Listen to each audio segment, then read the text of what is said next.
We've made such great progress on the cottage garden, but we can't forget about the rest of the garden. So today we're going to take a look at the veg garden and get it ready because last frost is just about here. So we're going to focus on these 4 beds today. We're going to get them cleared, spread some homemade compost, and start a few crops. So let's get to it. This bed has a Brussels sprout plant, some kale that's a few years old, and a bit of oregano. Earlier, I harvested all the sprouting tips of the kale and Brussels sprouts. Because of their age, I got a good size harvest, and I'll use these in meals just like sprouting broccoli. So I got them mostly removed and cut them off as low as I could in the soil, leaving their roots in place. No dig style. And then I changed my plan. I was going to put it all in the compost, but looking at all the big tough kale leaves in the wheelbarrow, I thought, why not try some chop and drop? So I got the mower out, tossed the kale on the ground, and shredded it. And once I got it spread on top of the bed, it looked really nice. So I did it again for another bed. This bed next to the little trellis is nearly clear. It just needed a touch-up. Then I spread the second batch of kale. Now this white bed and the corner bed, I cleaned them up a bit and did some hand weeding, more than I originally thought. And if you've been following my veg garden, you might notice there should be cover crops of field peas here. So I planted the cover crop pretty late and they didn't make it through the winter. My nasturtium mulch idea had been working to keep pests out, but I eventually removed it because I thought the peas were big enough they'd be okay. But they were not. Once the nasturtium was gone, they got dug up and eaten. The beds are all cleared, so let's take a look at the compost. This is my 3-bay compost. I made it during the winter a year ago, and this is still the first load of compost that I started in it.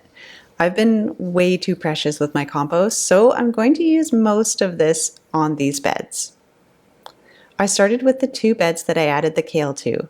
I did pick out a few bigger lumps and chunks to toss back into the compost, but mostly left it as is, which is fine for most crops. But the corner bed, I sifted the compost to remove all the bigger pieces and lumps, which I tossed back into the compost too, so they're not wasted. This ended up taking a long time, way longer than I thought it would, because I'm using a handheld screen and the compost was moist. So drier compost would have been easier and a bigger screen would have helped too. But that compost was beautiful, holy smokes. And at this point, I'd had enough of scooping compost, so I skipped adding any to the white bed today. Now let's do some planting. So this is the bed that we took the kale out of, and I thought we could get a small crop of potatoes in here. And I have some home saved from last year. And just a disclaimer, this is not the recommended way of doing it. I'm going to plant it normally, but these are not the type of potatoes that you should really be starting with. So this bed is 4.5 feet wide by 4 feet deep. So I think what we're going to do is do 2 rows of potatoes and then we'll leave a space at the front. That's the south side to add another crop later. And I don't know what that's going to be yet, but we'll figure something out. So we have 9. The middle. So I saved these from the potatoes I grew last year. Typically, when you're saving seed or doing some other type of propagation, you should choose the best plants or fruit, etc., so that you encourage the growth and results that you like best. But in this case, as you can tell, they look kind of weird and tiny and not at all like what you would want from a potato harvest. Well, there's a story behind this. I had planted typical seed potatoes last spring. These ones are Austrian crescent potatoes, and they were growing really nicely in the garden until I noticed that they kept getting dug up. Eventually, I thought I might as well harvest what's there before they're completely decimated. So I pulled out 1 or 2 plants, and these were the potatoes. Obviously, they weren't worth eating, so I left the rest in the ground, and fortunately, the others made it long enough to size up. But since then, these have been sitting in the basement for the whole year and have chitted nicely.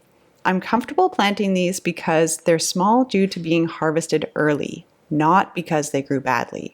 So my theory is that these will grow normally and produce a typical harvest despite how they look.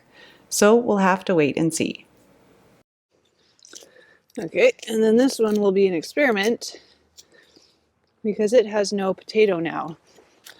It's just the tip that's come off.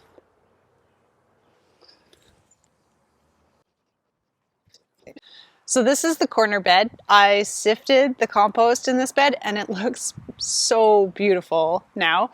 And the reason I sifted it is because I'm going to plant carrots in this bed. And carrot seeds are so fine and small that the sifted soil is going to be excellent for them, and you only bury them 1/4 inch deep, so that'll be a lot easier.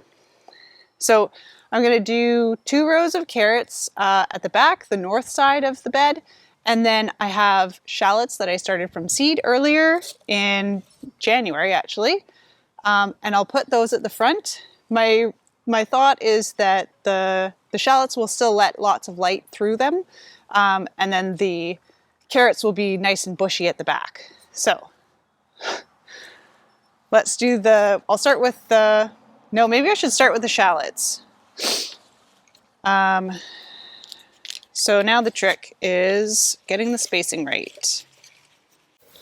It's definitely time for me to get these shallots planted because I don't think I've been taking very good care of them in the tray, and they'll be much happier in a proper bed. These are cuisses de poulet du Poitou shallots. They look beautiful in the picture. They're long and slender with purple skin. These are supposed to keep well, and I really enjoy cooking with shallots, so I wanted to give these a try. And they're also an heirloom variety, so I can save seed from them if I decide to. Okay, that is the shallots.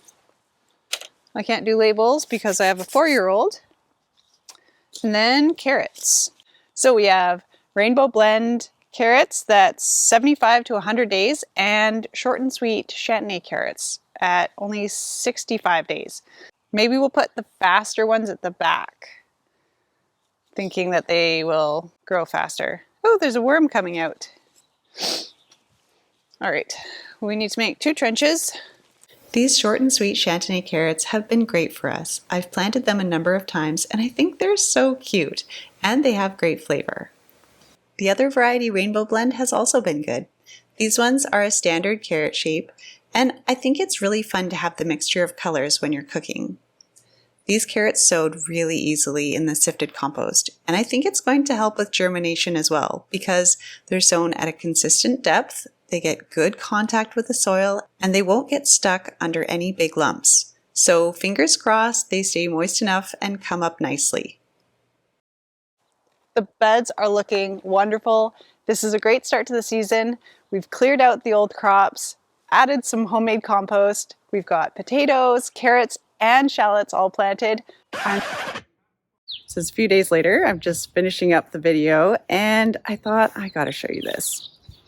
So this bed is looking great. The shallots are perking up, but this bed, I guess the dog thought the kale smelled delicious. So she's dug down to the stumps and she's been in that bed too. I don't think she's got to the potatoes, but if you've got one of those around, keep an eye on them. Rocks! What are you doing? There she goes.